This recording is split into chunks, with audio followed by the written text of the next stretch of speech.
Apologies, I am currently under the weather, as if that's not blatantly obvious. So my voice is a little bit shaky, and I don't have a sore throat anymore. It's kind of just like there's like more of a roughness in my voice. It's just kind of fragile if I talk too loud or strain myself. But like it's mostly a kind of heady thing. It's just like the sinuses are kind of. I guess I'm always because from work I'm usually kind of cleaning with cleaning solution that kind of has already kind of aggravates me a little bit, not too much. I'm just kind of extra sensitive to it. Um, but yeah, I still wanted to kind of. I guess I could have waited a little bit until I wasn't feeling. I am just kind of tired. If it's not obvious, but I figured I'd get this out of the way now since I because I just recently finished it and I didn't want to keep. While I was able to retain it since I'm horribly bad at memory, like uh, the details, like the actual, like character names and all that. So, and I think I already did forget some of them. So, right now I'm going to be looking at the Parable of the Sower by Octavia E. Butler. It is described as science fiction, but I was always kind of confused, even after reading about it, or even just like reading the first like kind of blurbs about it, because it didn't really seem to be going full into like a Larry Niven kind of ring world or lands kind of a cerebral landscape, even with like Ursula K. Le Guin. Although I would say some of this kind of reminded me a bit of like the Left Hand of Darkness or something. That's the only one I've read by her, but there's some, yeah, there's a kind of more, I would say this is like, I'm not trying to like, ooh, this is it was published in 1993, so I don't want to be like going here like 31 years after the fact to kind of rearrange the title of the genre, but it does. I would say it's also speculative fiction too. It's more of like what could be, and it takes place in none other than the year of 2024, the year that I'm reading this. And no, that was not intended. I did not. It was like I wasn't trying to do that for novelty's sake. Simply, all I was doing was it was happenstance. I just like sat down. I was like, oh, I heard of it like maybe a year or two ago, and I was like had it on my reading list, and then it could have just been easily like maybe 2025. Although this takes been I want to say like between 2025. I'm sorry, 2024 to 2027, I believe. And yeah, it's concerns a young lady, teenage girl by the name of Lauren Almanina. Olamanina. What is it? Ola Mina. Okay, so it's a lot. It's actually for some reason I was uh, like kind of scrambling into my brain, making it worse than it was. It's actually quite easy. Ola Mina. So yeah, I just remember being in an O. But yeah, she is a lives in a very turbulent world in this kind of dystopian, very just what's the word? Almost post-apocalyptic. I wouldn't say post-apocalyptic like The Road, Cormac McCarthy, but it's more like humanity's still there. It's like there, but everybody's at each other's throats. Total unrest, civil corruption. Just like the politician is like this president that like literally tells them like you just gotta like pull yourself up by your bootstraps and get over yourselves. And like meanwhile, that's like doesn't help anybody, and it's like kind of he's kind of effete, I suppose. And yeah, it's just total hell. And here is Lauren, 15, 16 years old, stuck right in the middle of this. She's trying to find her way, and she is right off the bat. We find that she has a extra sensitive. She's described as being, or herself as being, because it's from her first point of view. So like these are um, kind of um, like confessional parts. So you have different aspects of the Earth Seed, like her kind of planned like religion, but it's like religion without all the mysticism. It's more like so right off the bat, it's there's one part that I liked. It was like saying that all that chain. I think it's right off the bat in here. It was like all that you changes you, and like all that changes turns into So basically, her whole thing with Earthseed is that it's a um very yeah. So like right off the bat, you get Prodigy is at its essence adaptability and persistent positive obsession. Without persistence, what remains is an enthusiasm of the moment. Without adaptability, what remains may be channeled into destructive fanaticism. So there's a lot of kind of pretty, she's has a kind of old soul kind of feel like vibe to her, and so yeah, she's talks about like her her difficulty with being raised by a very devout religious father, and he is this pastor, and like they have a little community in their home that kind of abides in Christian simplicity, but at the same time, he's also teaching them kind of like a common sense, like defend yourself. Like we have intruders in the house.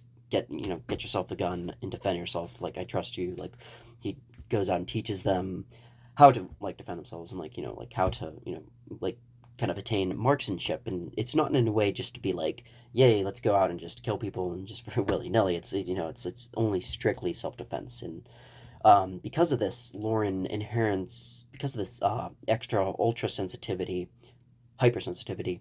Um, she kind of has a very traumatic kind of whenever if she ever kills anybody, even if it's just in self defense, which is basically all the time. Um, it becomes so unbearable for her, and she can't like she can't just kind of be rational and pragmatic and just do that. And so yeah, and her mother died really young too. So right off the bat, lots of people in this book die, like left and right. You get people like there's a point in the book where like things go. It's more spoilers, obviously.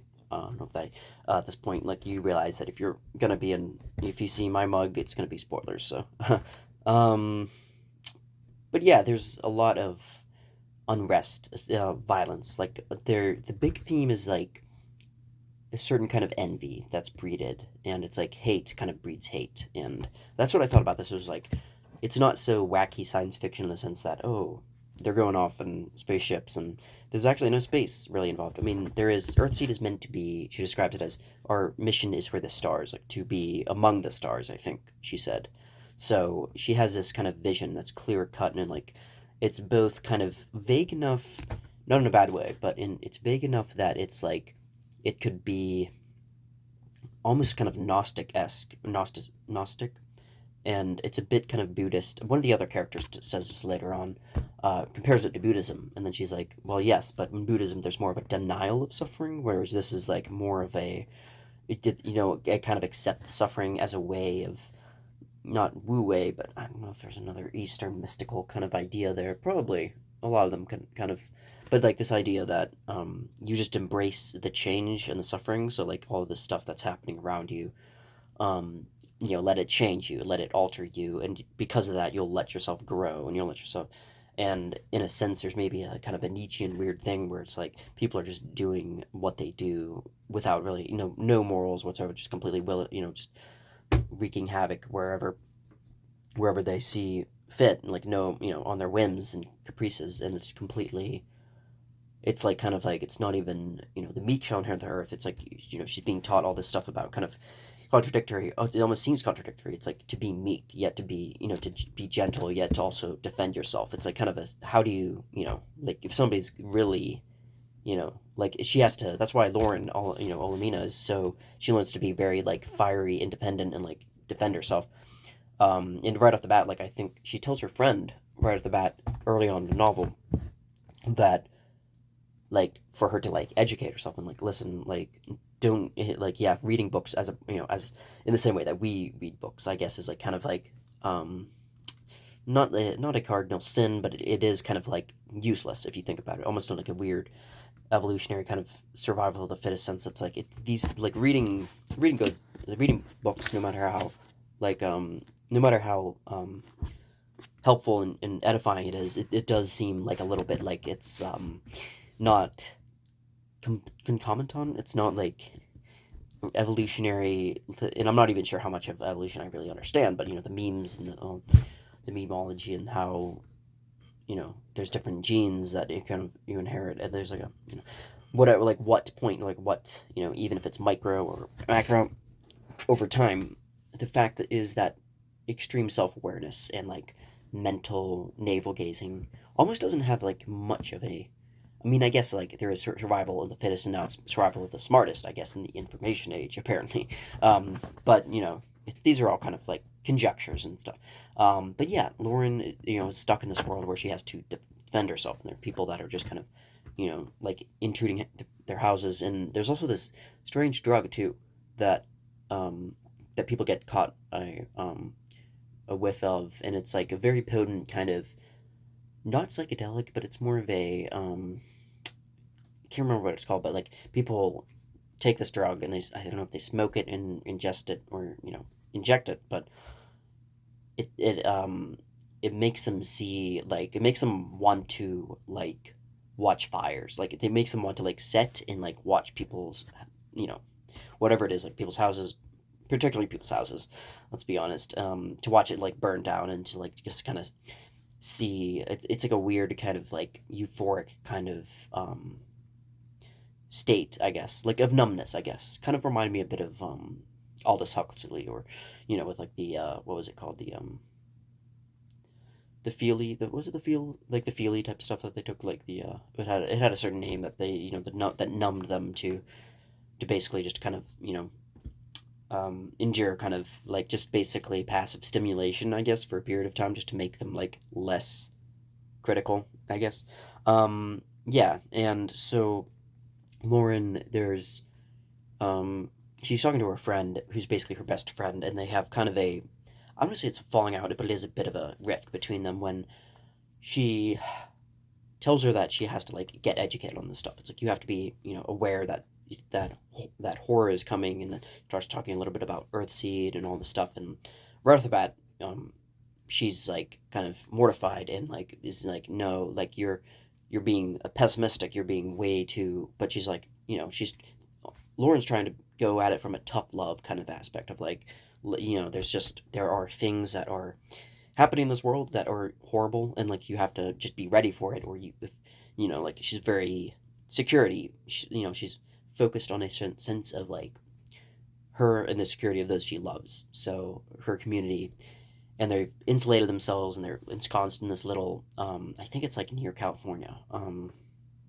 and they basically take a trek up through California after spoiler, Lauren's father dies, and when he dies, it's like um it's right after her brother and then her two brothers die, and with Candy as well. Candy is kind of a stepmother to Lauren. She's, I believe, a I don't know. I got the sense that there's like a romantic relation between Candy and Lauren's father, but there was a kind of a motherly thing going on there. But she was definitely like an overseer and like definitely kind of a maternal figure in her life, and she was like very attached to her brother Keith, which brings me on to his character.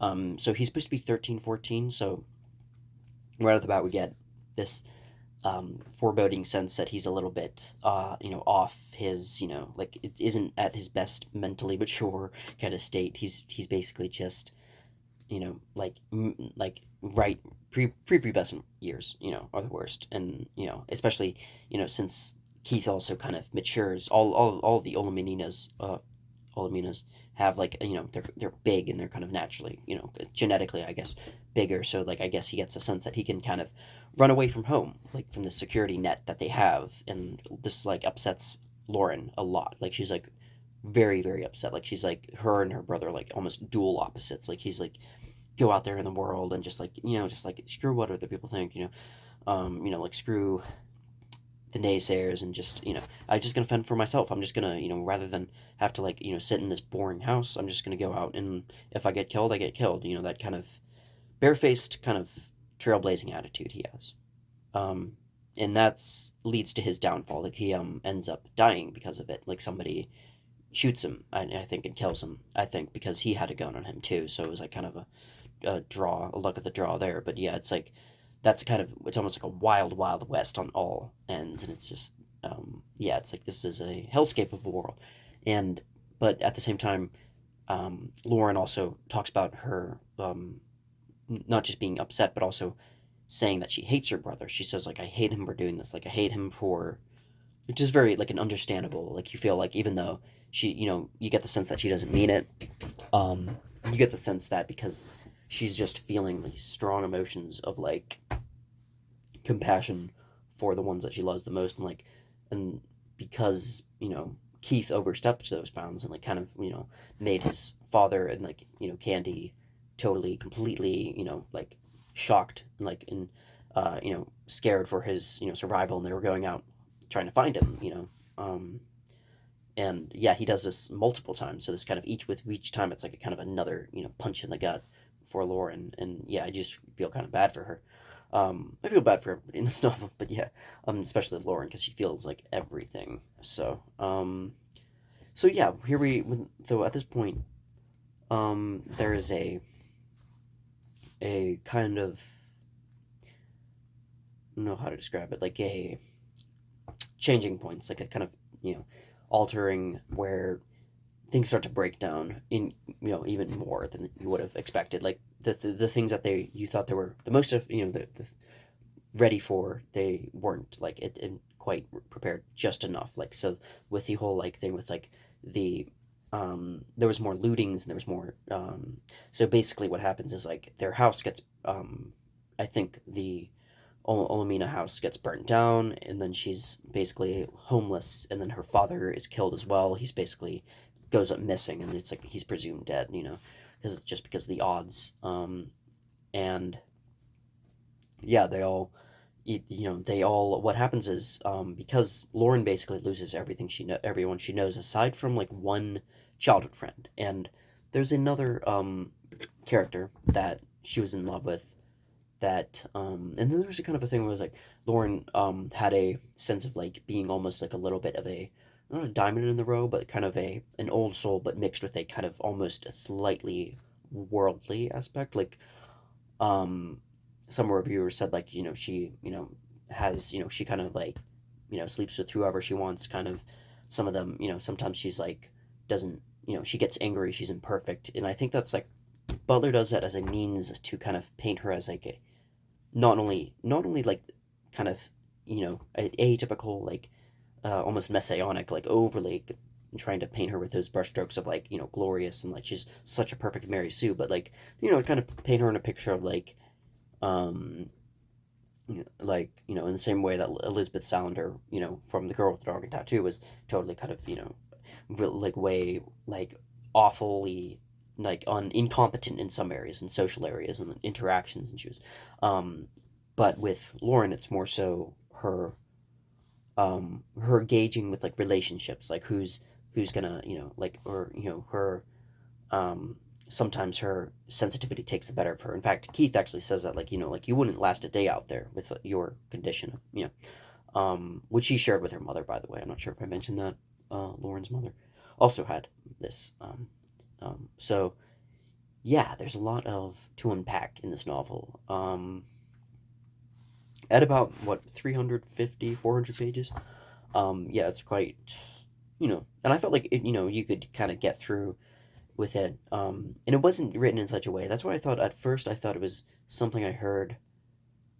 Um, if I was thinking like, oh, well, like the first few pages, I was thinking, oh, well, maybe this is more of a kid's, like not a kid's book, but maybe you could read in high school, right? Like maybe high school required reading for maybe junior year, maybe sophomore year. I'm not sure, like something like that. Junior 15, anywhere from like maybe 14 to 18, and then it went to part where it's like f bombs and various obscenities, and not to mention the the kind of descriptions, like the kind of starkly gritty descriptions of like death, and not it wasn't purposely overly. I felt like like when there's somebody that died, it wasn't like and then it happened in the most gruesome way. It was more like uh, Octavia Butler would, through the eyes of what a 17 to 18-year-old would think, um, describing it with that kind of grittiness in a way to kind of make it get the message through that like what the kind of the stakes are for these. Um, so yeah, going through there is there Lauren basically finds a community of like-minded people. She finds first it's a woman named Zara, or I think it was like was it um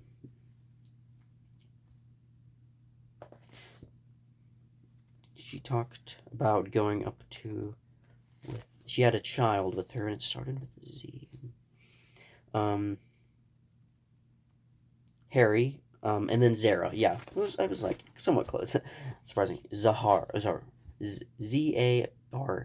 I think, and then Harry. So Harry's the one that's kind of a childhood friend, not her first boyfriend. Her boyfriend, they basically break up, I think, and then she kind of moves out because she feels like she doesn't want to be to haunt him or to make it awkward for him because like staying there, they just have kind of they just go different directions as most young people do.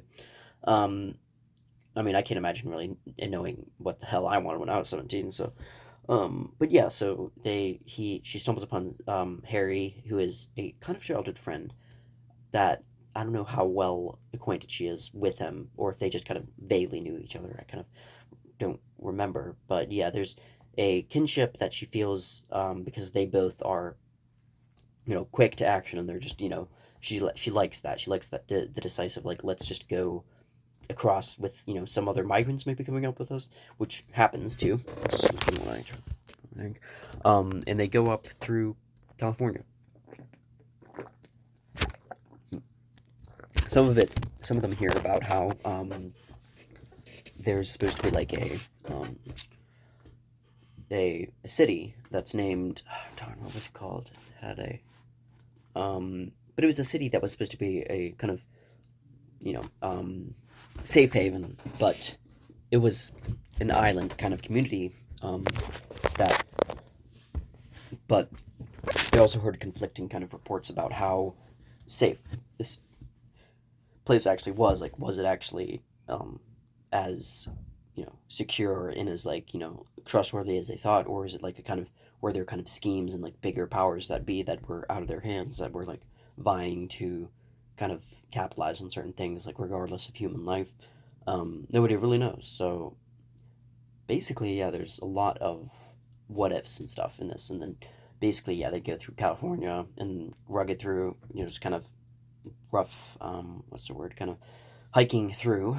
And yeah, it's like it gets pretty intense. There's wildfires, and then there's like one fire that catches on this house, and then they end up saving a few of these people. And there's these two girls that are, I think, sisters, and then Zara has a baby too, and then there's also a few little ragtag other groups of people that come into the community of that start taking a liking, and then Laura shows a lot of promise and like kind of leadership qualities that you would expect of that you wouldn't quite expect of someone so young. So people start to look up to her, and even though people kind of find her, they question her Earthseed kind of ideas, and some of them think she's a bit kooky.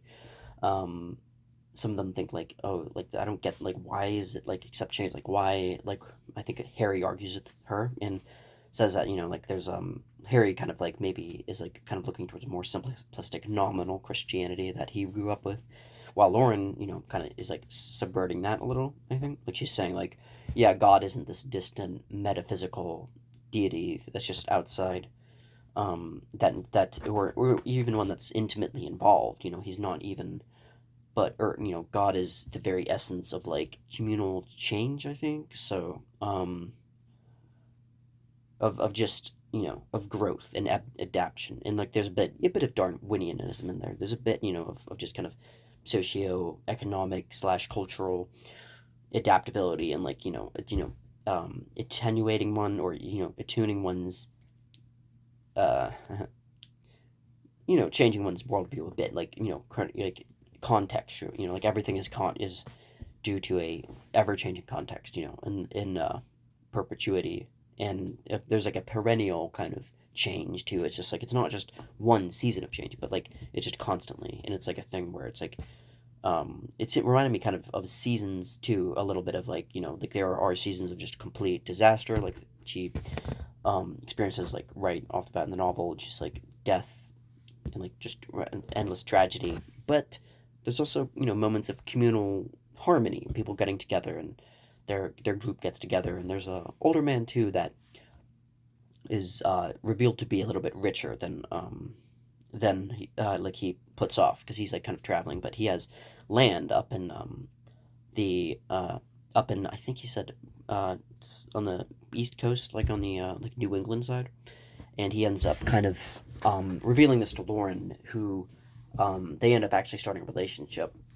This is only one part that I thought was a little bit not auteur, but just a bit like if there's any part of the novel that if you had to cut, I would be like this part maybe only because like it just felt a little bit through the 21st century. I mean, I guess maybe not that much change since like as I guess since the 90s as far as laws of legalization. But like he's a what 50 something year old guy, and then she's what eight. I think she turns 18, so it's like kind of um.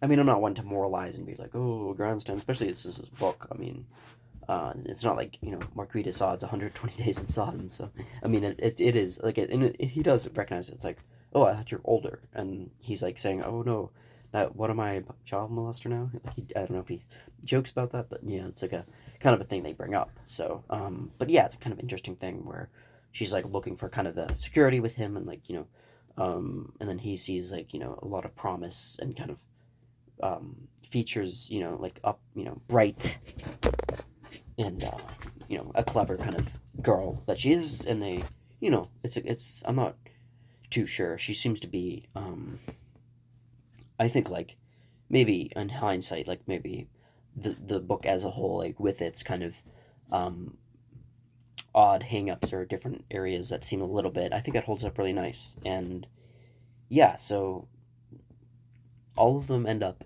traveling and making it to the very northmost part, like near kind of the coast of Oregon, I believe. Um, and yeah, there's wildfires going throughout there. I think I said, yeah, there's one that like kind of singeing like literally like their hairs, and they're like trying to go through as like quickly as they could, like stopping only for water breaks, just like trying to get through.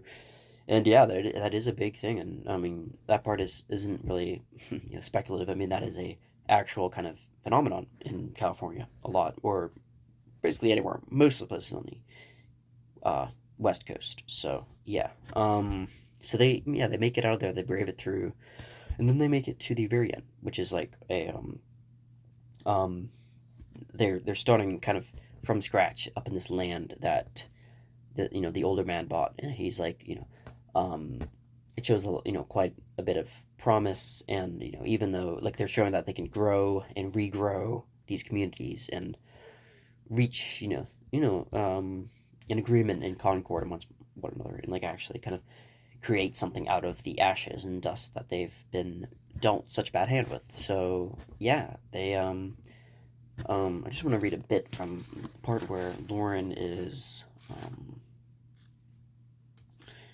the end.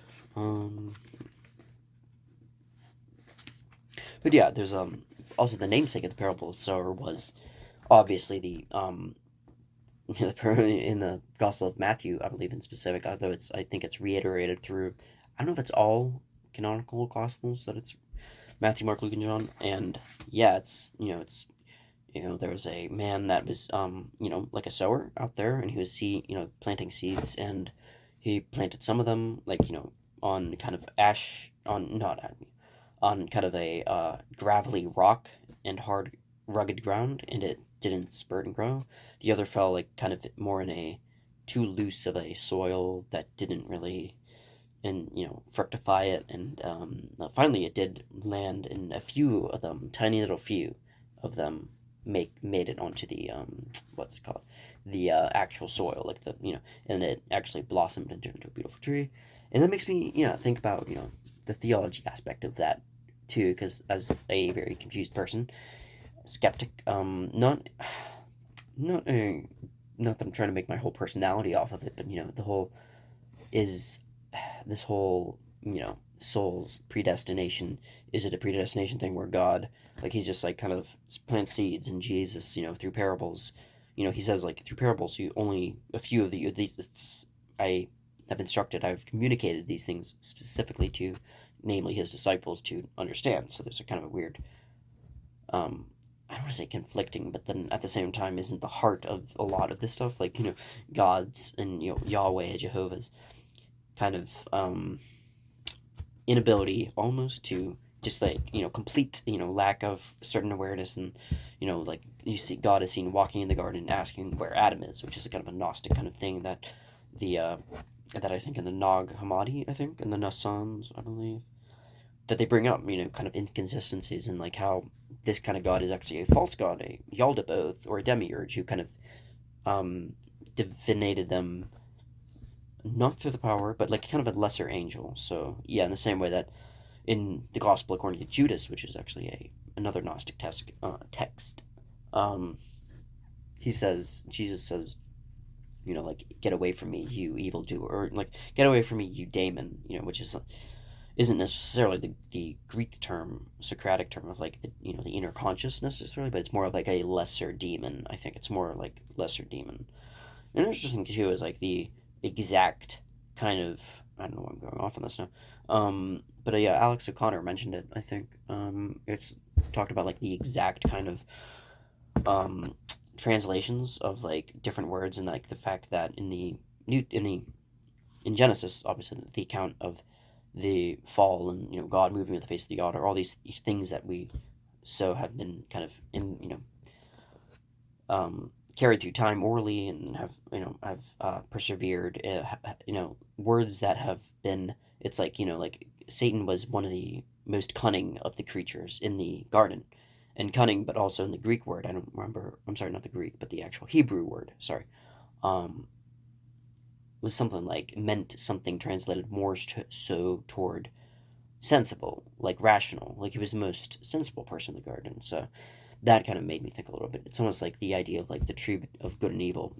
The garden. The good. The the tree of the knowledge of good and evil. It's like if you eat from this, you will surely die. Now I disagree. I don't think God lied. But I think death incarnate. I think the name Latin term Felix culpa is like both. I think it's high. You see that repeated in Catholicism too. But yeah, Felix culpa, which means like I think like the sin of man, or like the kind of original sin. And then there's like Pelagianism, which I think actually instructs people that people can be kind of blameless and sinless if they try enough, if they kind of commit enough works and kind of are able to kind of undirty themselves of like the sins of the world, I guess. But like that's obviously that's kind of a lot of people, like both Christians and Schopenhauer too, like also disagreed with that. It was like thought it was like kind of hogwash. So anyway, I just went off that little rabbit hole. But maybe I know maybe that would be interesting to kind of spark a discussion about that. I'm not sure. But yeah, going back to the Parable of the Sower, there is so Octavia Butler. She was born in, I believe, in Georgia, to a working class family. Right at the bat, she was interested in science fiction and a lot of speculative fiction. I think she was raised Baptist, but she ended up kind of leaving the church, but not in a kind of atheist or even agnostic way, but just kind of a finding her own pathway. And you can kind of see a marked reflection of that in Lauren. And there's an interesting quote by her which says,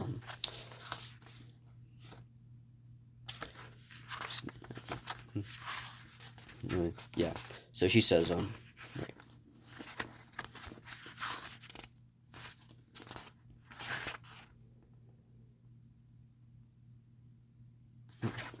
Something she said like,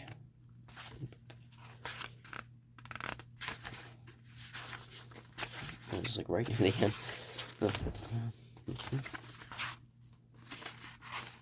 Oh, she says, she once wrote, I'm a 53-year-old writer who can remember being a 10-year-old writer who expects someday to be an 80-year-old writer. I'm also comfortably asocial, a hermit in the middle of Seattle, a pessimist if I'm not careful, feminist, a former Baptist, an oil and water combination of ambition, laziness, insecurity, certainty, and drive. Oh, that was kind of interesting way of describing myself. Yeah, that's she died all too soon. I think in 2006, at the age of 58. Um, but yeah, there was I would definitely love to read more in the series, and yeah, I'll keep you all posted on that, and I'll end on that note. Thanks for watching.